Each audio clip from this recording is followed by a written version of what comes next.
The Christmas Rifle. Author unknown.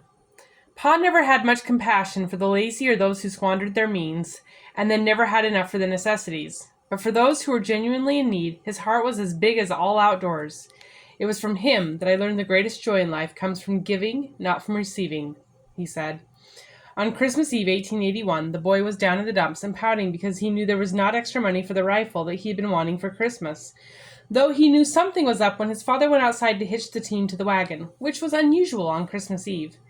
His dad came inside and said, "Get your hat and coat, son. We have an errand to run." "Where?" the boy asked.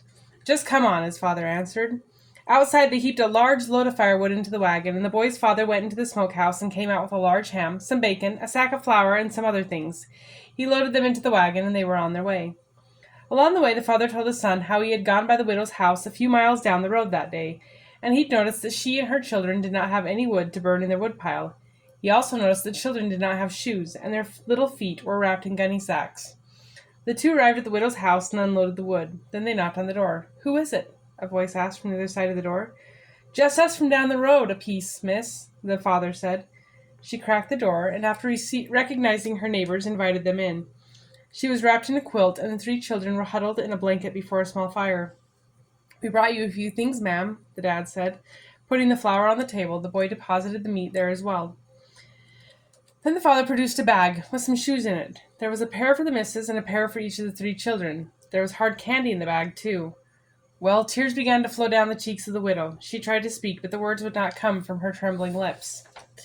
The father told the son to go out and bring in some wood. The boy left the house with a lump in his throat and tears in his eyes. When he came back in with the wood, he was a new person. He helped his father build a grand fire to warm the little house and watched as the children giggled while eating their candy. The widow was finally able to say, "God bless you, and I know the Lord has sent you.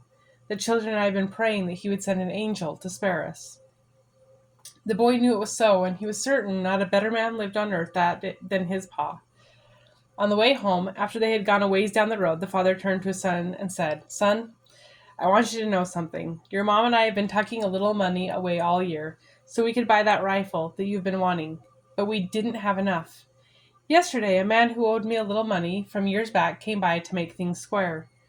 We got real excited, thinking that now we could get you that rifle. On my way into town to buy the rifle, I saw the widow's children scratching for wood in the woodpile with their feet wrapped in rags, and I knew what I had to do. I spent the money for shoes and a little candy for those children. I hope you understand." The boy understood all right. His pa had given him much more than a rifle. He had given him the best Christmas of his life. The look on the widow's face and the smiles and giggles of those three children. He never forgot that Christmas and the lesson he learned. It truly is more blessed to give than to receive.